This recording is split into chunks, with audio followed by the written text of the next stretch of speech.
Estamos prestes a começar nossa quinta sessão do nosso estudo sobre a santidade de Deus, e o que é irônico disso é que talvez seja até enlouquecedor para vocês, é que durante todo esse caminho até aqui, no nosso estudo, eu ainda nem comecei a definir o significado da palavra santo. Eu tentei enfatizar a importância dessa palavra, vimos a influência traumática que ela comunica, vimos como isso se relaciona com a justiça e a insanidade potencial de um homem como Martinho Lutero. Mas o que exatamente a Bíblia quer dizer com a palavra santo? Eu percebo na nossa própria língua e no nosso próprio vocabulário, o termo santo, ele parece ser usado entre nós, particularmente entre os cristãos, como o sinônimo de pureza moral ou justiça. E não há nada de errado com isso, mas pode ser um pouco enganador, porque nas Escrituras existem dois significados primários ou básicos para a palavra santo. E eu, de fato, não deveria dizer dois primários. Há um primário e um secundário. Dois significados principais, se vocês preferirem, do termo santo. O significado secundário dessa palavra nas Escrituras é que se refere à justiça e pureza pessoal. Mas o significado primário da palavra santo significa separado. Ou, se preferir, teologicamente, apartheid.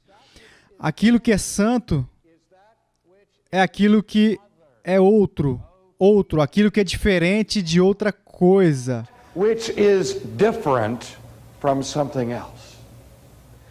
Então, quando a Bíblia fala sobre a santidade de Deus, o impulso principal daquelas declarações se refere à transcendência de Deus, refere-se à sua magnificência, para se referir àquele sentido em que Deus é superior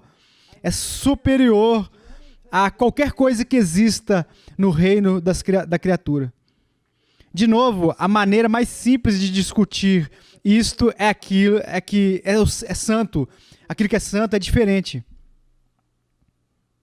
Olhe por intermédio da Bíblia algum dia e veja como o termo santo é usado como adjetivo. Deus não é apenas descrito como santo, como ouvimos falar do Espírito Santo, o Santo de Israel. Nós ouvimos sobre um solo sagrado, vasos de honra, momentos sagrados. De fato, os antropólogos e sociólogos estudaram a experiência humana e notaram que todas as pessoas têm alguma sensação de tempo sagrado e um espaço sagrado. Pense de volta lá na sua infância, naquele lugar especial onde você queria ir quando sua vida estava perturbada. Talvez tenha sido para você, talvez fosse para uma sessão, assim, um lugar aconchegante, na floresta, ou num gramado, debaixo de uma árvore favorita. Sempre que você estava deprimido, angustiado, ou alguém gritava com você, você queria ir pegar um gatinho, sentar com ele no colo e chorar num determinado lugar. Esse lugar assumiu um significado especial para você. Todos os anos há um dia no ano em que é especial na sua vida.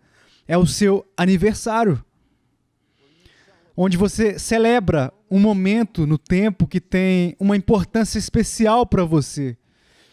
E durante o ano nós, como pessoas, celebramos o que nós chamamos de quê? Feriados, dias santos. Agora, feriado significa um dia santo, um dia diferente dos dias comuns. E ele é especial, é reservado para um tipo específico, para relembrarmos, de lembrança. Um dia sagrado, um espaço sagrado, um tempo sagrado, coisas santas, sagradas, fazem parte das nossas vidas. Eu lembro quando eu estava ensinando num seminário, um curso há muitos anos atrás, onde eu pregava sobre o pecado imperdoável de um professor lá do seminário. Eu perdi a paciência com um aluno. deixa eu ser sincero com vocês, às vezes você sabe que seus alunos dizem coisas assim, fazem perguntas idiotas, eu digo, agora veja, nunca tenha vergonha de perguntar alguma coisa. A única pergunta idiota é aquela que você realmente tem medo de perguntar. E significa assim, qualquer pergunta que você tem é importante para você, é importante para mim. Eu realmente acreditava nisso. Eu deveria levar a sério qualquer dúvida que um estudante tivesse. Mas de vez em quando, senhoras e senhores, você de fato vinha uma pergunta idiota que, enfim. E é a minha tarefa como professor, de novo, é tratar o aluno com dignidade. Bem, eu tive um aluno uma vez que me fez perder a cabeça. Eu estava palestrando sobre a ceia do Senhor e a pergunta dele não tipo assim, era uma pergunta assim, uma expressão de um cinismo desenfreado. Ele era cínico. Ele levantou a mão e eu o reconheci. Ele disse: "O que é a grande coisa sobre o pão e o vinho? Por que nós temos que fazer isso? Por que não podemos simplesmente ter sanduíches com manteiga de amendoim, geleia e Coca-Cola?" Foi quando eu perdi a paciência. Eu senti tanta raiva fluindo da minha alma.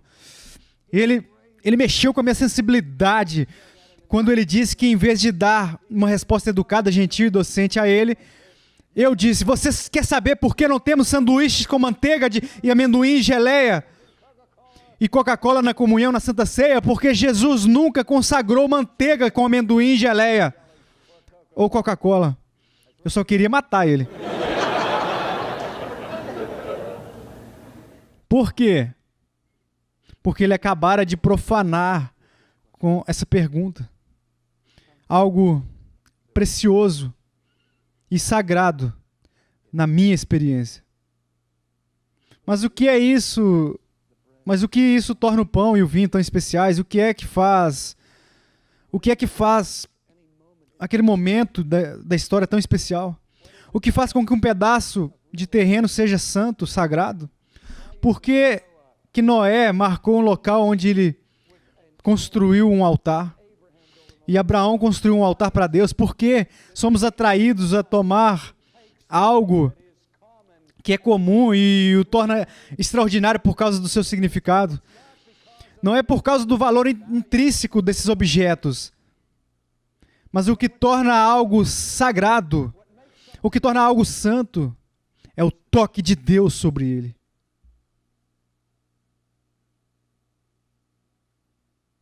Quando aquele que é ele mesmo, outros assim, toques naquilo que é comum, quando ele toca em algo comum, se torna algo extraordinário. Quando ele toca em você, você se torna incomum e, portanto, a diferença entre o profano e o santo é a diferença entre o comum e o incomum, entre o terrestre e o celestial. Não faz muito tempo eu vi um estudo sobre fobias aqui nos Estados Unidos, onde as 10 fobias mais comuns foram listadas, as coisas que as pessoas mais têm pavor. Você sabe, o medo dos gatos, o medo, você sabe, de a claustrofobia, medo de espaços assim, locais lotados e assim por diante, medo da morte. Você sabe qual que era o medo número 1, aliás, do povo americano? O medo de ficar na frente de um grupo e ter que palestrar. Como eu estou fazendo aqui agora. É horrível, mas existe uma fobia chamada xenofobia.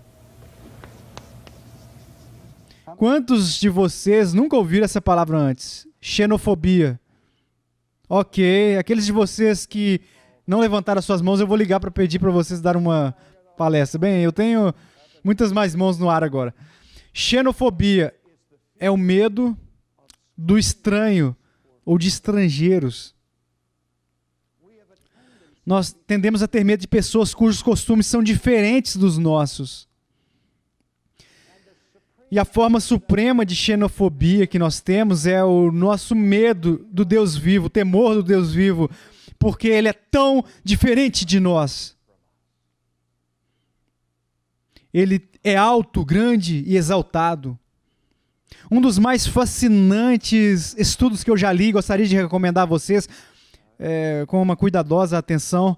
É um livro que apareceu no início do século XX por um teólogo alemão que também era antropólogo. Seu nome era Rudolf Otto. E ele escreveu um livrinho assim, mas um livro que muitos teólogos consideram um dos livros mais importantes do século XX. É um livrinho assim, bem magrinho, e o título original foi chamado simplesmente de Das Heilige.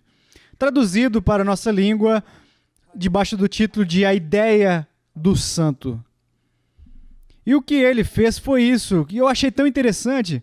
Ele andou por aí, ele examinou várias pessoas de diferentes culturas, aborígenes, europeus, pessoas diferentes, tentando descobrir o que eles consideravam santo ou sagrado na cultura deles. Então, ele fez estudos fenomenologicamente para ver quais são as reações humanas normais ao santo. Então, depois de fazer este estudo, ele tentou destilar a essência da experiência humana de santo, chegando a algumas conclusões. E uma das conclusões que ele costumava... ele inventava frases para descrever essas coisas e tal. Se você perguntasse a ele, Dr. Otto, o que é o santo? A resposta que ele daria seria esta, que é o sagrado. O sagrado é Mysterium Tremendo. Eu tenho uma frase em latim para tudo. Mysterium Tremendo. Agora, o que ele quis dizer com isso? Ele disse que a experiência que nós temos do santo é uma experiência de algo muito estranho e impossível de penetrar e compreender. É misterioso, mas também é poderoso. E isso é incrível. Esse poder misterioso provoca uma sensação de temor, medo dentro de nós. Ouça o que o Dr. Otto escreve. Isso, o que ele chama de terrível mistério. Ele diz o seguinte: o sentimento disso às vezes pode vir varrendo como uma maré suave, permeando a mente com o humor tranquilo de adoração mais profunda. Ou pode passar para uma atitude mais firme e duradoura da alma, continuando, por assim dizer, emocionalmente vibrante e ressonante, até, por último, desaparecer. Desaparece, a alma retoma o seu humor profano e não religioso de experiência cotidiana. Você pode se relacionar com isso, se identificar? Todos aqui neste salão tiveram momentos grávidos de consciência da presença de Deus, não tiveram? Eles não são parte da nossa experiência diária comum. Experiência comum, mesmo para os mais cristãos devotos, assim, é basicamente profano. Não somos inundados a cada segundo em nossa alma com esse agudo senso da presença de Deus. E ainda assim, todo cristão sabe o que significa ter o precioso momento de consciência da presença de Deus. Mas é fugaz, como se pudesse explodir em erupção repentina das profundezas da alma com espasmos e convulsões, ou levar às mais estranhas emoções, frenesi intoxicada e transportar para o êxtase. Tem suas formas selvagens e demoníacas e pode afundar em um horror quase horrível, estremecendo e assim por diante. Ele descreve o fato de que nem todos respondem da mesma maneira a uma consciência do santo. Algumas pessoas se tornam derviches, rodopiantes em todos os tipos de atividades extravagantes. Outras as pessoas são levadas ao absoluto silêncio e contemplação. Mas o que ele detectou neste estudo do santo, do sagrado, é o seguinte, que através da linha, ao longo das civilizações, a resposta básica dos seres humanos é o que eles consideram santo. Ser santo é uma resposta de ambivalência. Ambivalência significa o seguinte, que temos sentimentos conflitantes sobre o santo. Que há algo sobre a santidade de Deus que nos atrai. Mas também há algo sobre a santidade de Deus que nos repele e nos assusta. Por um lado, fascina e por outro lado, aterroriza. Talvez você já se perguntou sobre a maneira, como assim, às vezes nós gostamos de nos assustar, assim, crianças pequenas que querem se reunir, contar histórias de fantasma e tal. Você já os viu fazer isso, né? Lembro-me quando o meu filho, ele era um menino pequeno, ele queria dormir na floresta atrás da nossa casa, então um dos estudantes universitários disse, eu vou levar vocês até lá na floresta. Eles armaram uma barraca, eles pegaram alguns sanduíches, lanternas e tal, e subiram até lá, e voltaram meia-noite, à meia-noite, você sabe, eles tinham colcha, cama, meu filho diz ao estudante da faculdade, oi, ele disse, conte-me uma história de fantasma. Então o Joey começou a contar sobre o cara que perdeu o seu fígado, você sabe, deu a volta, eu quero meu fígado de volta. E todo mundo ouvia aquela história de fantasma, e o meu filho ouviu isso. E ele era fascinado, ele é fascinado por isto.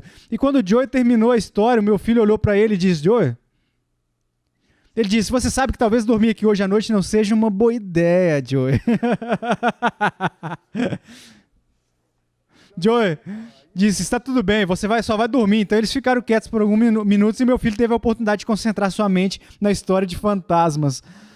E nos ruídos da floresta as coisas dão errado na noite.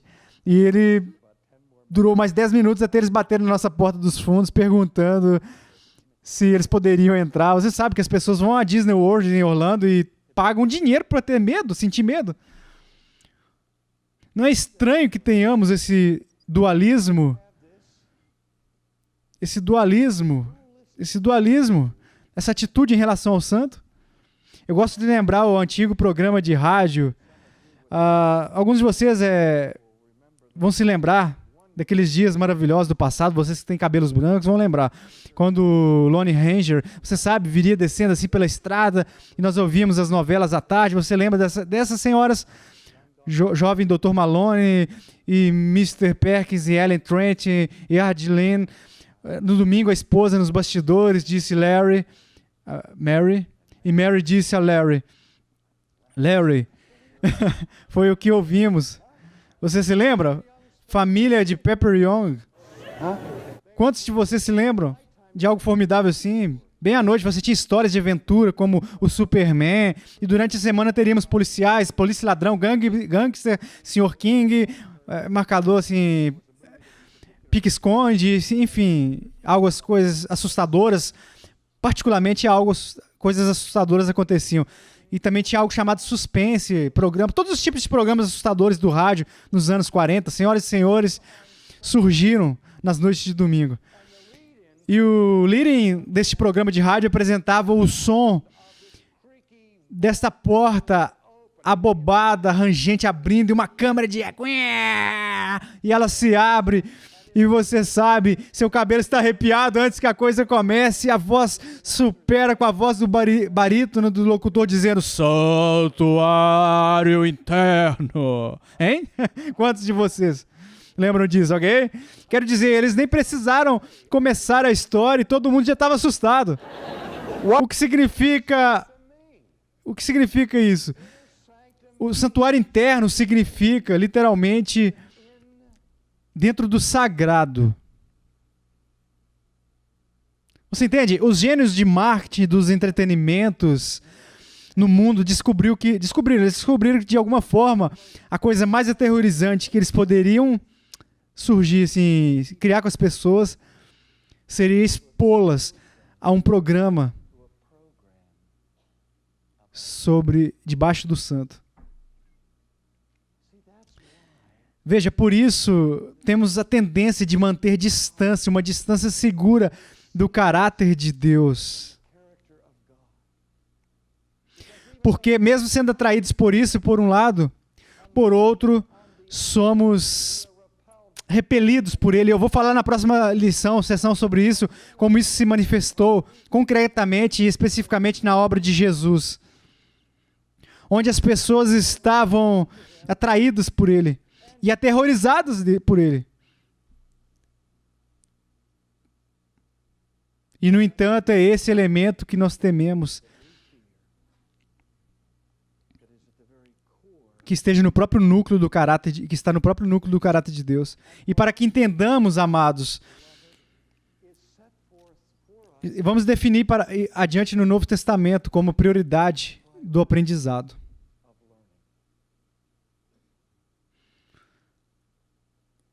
Eu perguntei aos meus alunos no seminário uma pergunta simples da Bíblia. Eu disse: todos aqui estão cientes da oração do Senhor, e a oração do Senhor pode ser dividida de acordo com a literatura, enfim, desde o endereço formal até as petições e até o fechamento.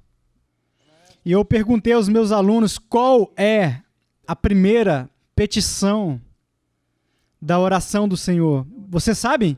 Não respondam em voz alta, mas responda na mente de vocês. Você sabe qual é a petição? Qual é a oração do Senhor? Lembre-se da cena, os discípulos observaram Jesus e seu poder surpreendente, e eles veem a ele, e eles notam a ligação entre o seu poder e sua devoção à oração. Então eles veem a ele e dizem: Jesus, ensine-nos a orar. E ele disse: ok, eu vou ensinar como orar. Quando vocês orarem, quero que vocês orem assim, ó: Pai nosso que estás no céu, santificado seja o teu nome. Agora aqui está a pergunta: o santificado seja o teu nome parte do endereço formal, ou é o santificado seja o teu nome a primeira petição? Veja se fazia parte do discurso formal. Jesus teria dito isso, ele teria dito: quando você orar, diga o seguinte: Pai nosso que estás no céu, santificado é o teu nome. Mas não foi isso que ele disse. Ele disse: quando vocês orarem, eu quero que vocês orem assim. A primeira coisa que eu quero que vocês orem assim, de joelhos, é que o nome de Deus seja tratado como sagrado, como santo. Repetidamente, a Bíblia diz de Deus: santo é o seu nome. Outro pequeno teste que eu tenho com os meus alunos eu disse assim, ó: suponhamos que hoje em dia nos Estados Unidos da América, onde tivemos assim tantas inundações e proliferações da legislação na terra, e ninguém pode acompanhar todas as novas leis que estão sendo adicionadas aos livros de leis todos os anos. Suponha que alguém aparece e diz: ei, vamos começar tudo de novo. Nós vamos simplesmente expulsar todos os advogados, todas as leis, até a Constituição, e vamos começar de novo. Mas o seu trabalho é escrever a nova Constituição. O seu trabalho é escrever a nova Declaração de Direito.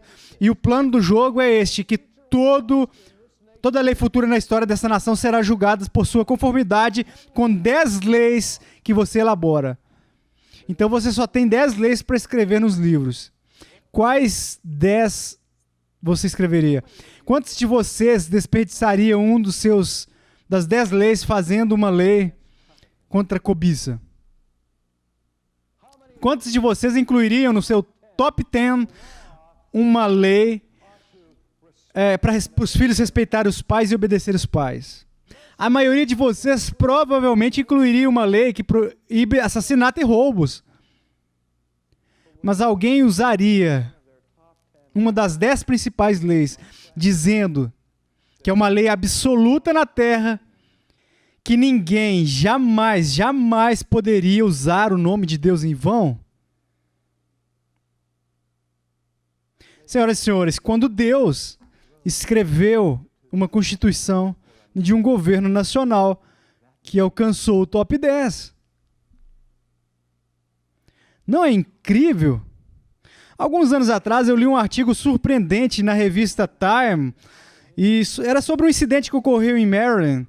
Um motorista de um caminhão, ele foi preso por dirigir bêbado e por desordem. E quando os policiais vieram para prender esse cara, esse motorista de caminhão era tão abusivo que ele ficou furioso quando ele percebeu que ele ia para a delegacia, e eles queriam pegar o livro lá e tal, e eles levaram diante do magistrado e conversaram sobre todas as coisas cruéis que ele tinha falado para os policiais no caminho.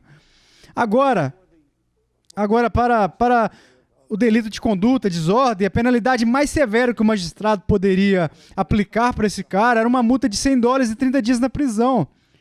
Mas eles queriam pegar esse cara, porque eles pegaram o livro. Então eles ressuscitaram uma lei antiquada que nunca foi revogada e ainda estava nos livros dos estatutos de Maryland, e que blasfêmia pública era proibida.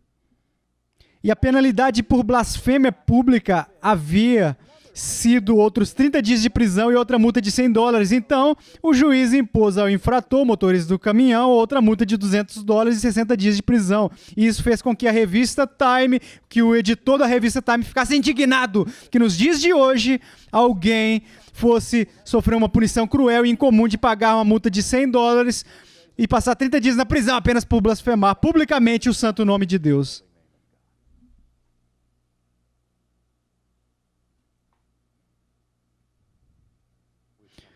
Percorremos um longo caminho. 22 anos atrás, a palavra virgem não era permitida ser proferida na televisão, porque era muito provocativa e sugestiva. A censura mudou tanto em nossos dias que os filmes podem usar livremente linguagem escatológica e linguagem de blasfema e tudo bem. E ainda existem regras e regulamentos para transmissão de televisão que proíbem o uso de certa linguagem sexual obscura e pruriente.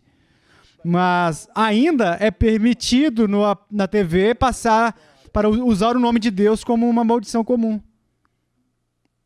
Jesus disse: você sabe pelo que eu quero que vocês orem? Eu quero que vocês orem para que o nome do meu Pai seja considerado santo. Vocês entendem? Então eu quero que vocês digam: venha o teu reino, seja feita a tua vontade na terra como no céu. Então, pelo que eu quero que o meu povo esteja orando, é que o meu reinado, a minha soberania, a minha autoridade como rei seja honrada e reconhecida neste mundo. E que as pessoas façam a minha vontade neste planeta, mesmo quando os anjos do céu obedece a minha vontade agora. Você sabe que Jesus não diz isso, mas eu sou convencido de que há uma progressão lógica aqui. Eu não acredito que o reino de Deus jamais virá a esta terra, ou que a vontade de Deus será feita nesta terra, até ou menos que o nome de Deus seja reverenciado por seu povo. Como isso é possível para as pessoas honrarem um rei e ao mesmo tempo profanarem o seu nome? Você sabe, não é como o povo judeu tinha assim algum nome de fetiche, ou que eles acreditavam que havia alguma mágica associada ao enunciado da palavra. Mas eles entendiam isso como Deus entendeu, que se tivermos uma atitude despreocupada e casual em relação ao nome de Deus, isso vai revelar mais profundamente do que qualquer outra coisa que dizermos sobre a nossa atitude mais profunda em relação ao nome de Deus. Deixa eu dizer como é isso. Se vocês usarem o nome de Deus como uma maldição comum, você é uma pessoa profana. Você não respeita a santidade de Deus. E peço que pense antes de deixar essa palavra passar pelos seus lábios de novo, de uma maneira frívola, porque Deus não tolera a profanação do seu nome. Ele ficou, esse mandamento está entre os 10 primeiros. Então Jesus diz, quando você orar, que o nome de Deus seja manifestado como santo, seja tratado como algo diferente, especial, extraordinário, seja exaltado, porque Ele é diferente, e especial, e exaltado. Quando somos chamados a sermos santos, somos chamados a sermos diferentes. Nós somos chamados a testemunhar o estilo que só é encontrado em Deus, um estilo que é impulsionado pelo segundo significado da santidade, que é a justiça. Quando Deus diz, seja santo porque eu sou santo, Ele está dizendo, seja diferente dos padrões normais deste mundo. Quero que você expresse e mostre o que é a justiça nessa terra. Essa é a tarefa do cristão, espelhar e refletir o caráter de Deus para um mundo moribundo. Vamos orar. Pai nosso, mais uma vez, pedimos perdão pelo jeito que profanamos o seu nome com as palavras, ações, pensamentos, e oramos para que o Senhor nos conceda um temor santo pelo Senhor. Que no mundo, na nossa terra, em algum grau e de alguma forma possamos ver a manifestação da sua realeza e que a sua vontade seja feita. Pois pedimos em nome de Cristo. Amém.